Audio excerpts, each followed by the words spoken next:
Maharashtra bulletin, आपला महाराष्ट्र, आपली बातमी।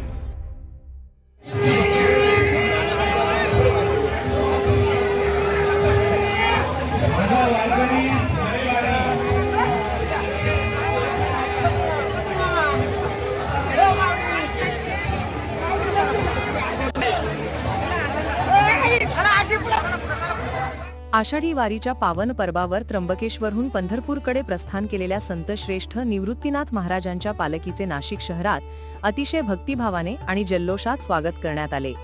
ज्ञानोबा तुकारामाच्या अखंड जयघोषाने संपूर्ण परिसर दुमदुमून गेला।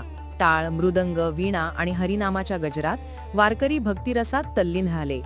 नाशिक महानगरपालिका, जिल्हा परिषद आणि पंचायत समिती यांच्या विद्यमाने पालखीचे पारंपरिक पद्धतीने स्वागत करण्यात आले। यावेळी महापौर हिमगौरी अडके, महानगरपालिका आयुक्त मनीषा खत्री, नगरसेवक, विविध विभागाचे अधिकारी आणि हजारो भाविक उपस्थित होते। यंदाच्या वारीत नाशिक जिल्ह्यासह राज्याच्या विविध भागांतून आलेल्या हजारो वारकऱ्यांनी पालखी सोहळ्यात सहभाग घेतला। पालखी मार्गावर ठिकठिकाणी नागरिकांनी पुष्पवृष्टी करत वारकऱ्यांचे स्वागत केले। संपूर्ण शहर भक्ती, समता आणि बंधुभावाच्या संदेशाने भारावून गेले। या स्वागत सोहळ्यातील सर्वात आकर्षक क्षण ठरला तो महापौर हेमगौरी आडके आणि पोलीस उपायुक्त मोनिका राऊत यांनी वारकऱ्यांसोबत घातलेली पारंपरिक फुगडी। या भक्तिमय क्षणाला उपस्थितांनी टाळ्यांच्या गजरात उत्स्फूर्त प्रतिसाद दिला।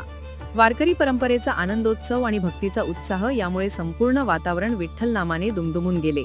संतश्रेष्ठ निवृत्तीनाथ महाराजांची पालखी आज नाशिक शहरात दुसऱ्या मुक्कामासाठी विसावणार असून उद्या हरिनामाच्या गजरात पंढरीच्या दिशेने पुढील प्रवासाला मार्गस्थ होणार आहे। आषाढी वारीच्या निमित्ताने नाशिक नगरीत भक्ती, श्रद्धा आणि आध्यात्मिकतेची अविस्मरणीय पर्वणी अनुभवायला मिळत आहे। महाराष्ट्र बुलेटिनसाठी सयाजी पवार, नाशिक। महाराष्ट्र बुलेटिन, आपला महाराष्ट्र, आपली बातमी।